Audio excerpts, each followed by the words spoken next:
The theme I'd like to share with you is a little journey from Rome to Torre Pellice. Now, some of you have travelled. In fact, there are some of you standing in that picture who right in this church as well, who have travelled with us on these tours that we've been doing in the European part of the world in Reformation history. And I've got to say that every time in the group there is this feeling, let's get out of Rome.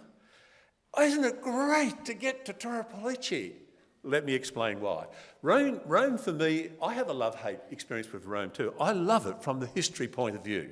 I enjoy going around and picking up the history.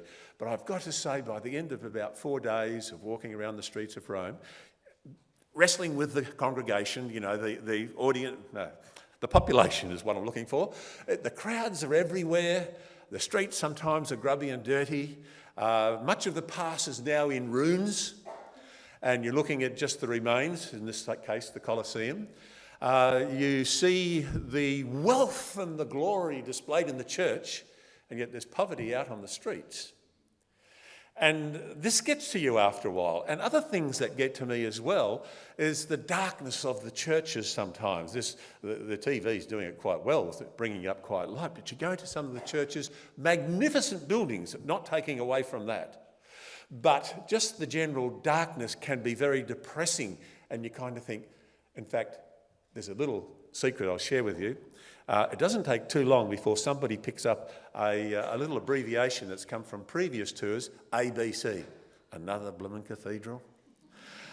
Because they can become monotonous and they can get a little bit annoying after a while, but there's a lot there for us to learn from. For example, imagine having to sit in church and look up at the ceiling and you see that horrible scene of what is described as hell. And then, of course, you go to cathedrals, you see saints and people worshipping the saints. St. Peter here in St. Peter's Cathedral, notice the foot has been worn away from people touching it and kissing it to get the blessing from St. Peter. And that kind of thing. Look at this kind of statue where you suddenly realise this statue was telling us that, hey, there was a time when the official church took a stance against anybody who was a minority or challenging their beliefs, and there the church stands on Martin Luther and John Calvin and the little Puto over on the left-hand side of the picture. He's tearing out the pages of Zwingli's writings, etc. So these kind of statements, they are big. And I felt like Martin Luther, who was marching up these stairs 500 years ago, when again the just shall live by faith came burning through to him. And in the contrast of what he was seeing, it was time to get out. And so he got up and left. And so we're leaving too. Now, we're going to go to Torre Pellice just for a couple of minutes. Torre Pellice is about a day's journey if you go straight there.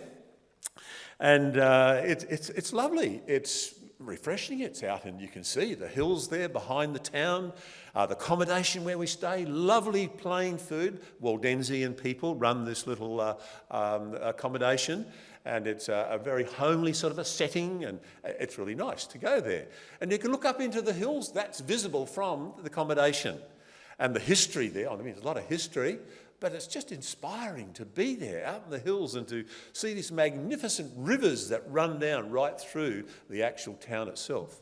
And to walk out in the hills, to walk amongst, just the beauty of what's out there on the hills. The freshness coming from the trees and the greenness is just something that you really enjoy when you go there. And so just for a moment, I would like you to perhaps join with me, walk around and enjoy some of what's there for us to enjoy, part of the atmosphere of this, because it is a big contrast to what we've just had in the few days leading up to now.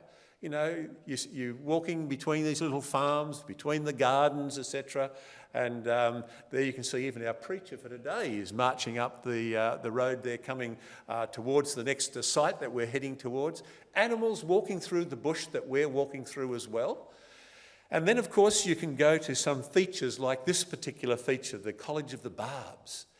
And it's just inspiring to go up to that feature and to realise that around that desk, that these Waldensian youth sitting there with their, they were called the barbs, which means uncles. They didn't want to call them fathers, the heads of the church, because that's what the Catholic Church did, so they called them uncles. And so this is where the barbs taught the youth, who would then take the translated word out to different countries around Europe. It's quite an inspiring experience to go for a bit of a journey down a path through the bush into a cave, to know that this is a cave where the Waldense people actually worshipped. It is quite uplifting to be able to do that, and to be able to join together and sing some of the mighty Reformation hymns that these people became attached to as well. Quite an experience. And they did have churches, but when you go inside the churches, they're very plain. And on this particular occasion, the man standing in the pulpit is Pastor Alan Lindsay. Dr. Lindsay was with us on this. In fact, it really was a tour that was his brainchild, that I was called in to actually organise the details of the tour. And I really enjoyed being on that tour with him. And here he is speaking in this little Waldensian church. And it was really a marvellous experience. They even have monuments, but they're outside in the bush, in the paddocks. And this monument is to the fact that they joined the Reformation in 1534, when they were invited to do so, because they had been holding these Reformation truths for years, for centuries.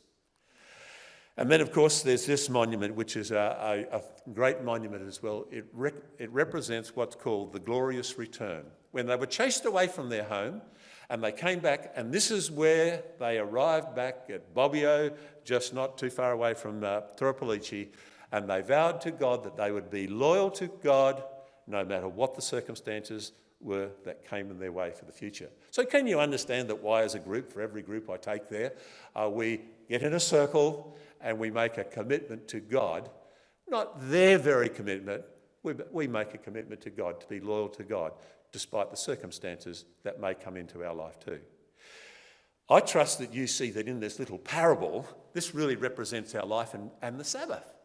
You know, often during the week, it's you get bogged down in the good things of the week. And then the Sabbath comes along, and it's a great delight to enjoy the Sabbath and just to sort of sit back and go, rest, fellowship, worship. And all those features become very much a part of that day. And it's just like leaving Rome to Torre Pellice. What a blessing. Enjoy your Sabbath day.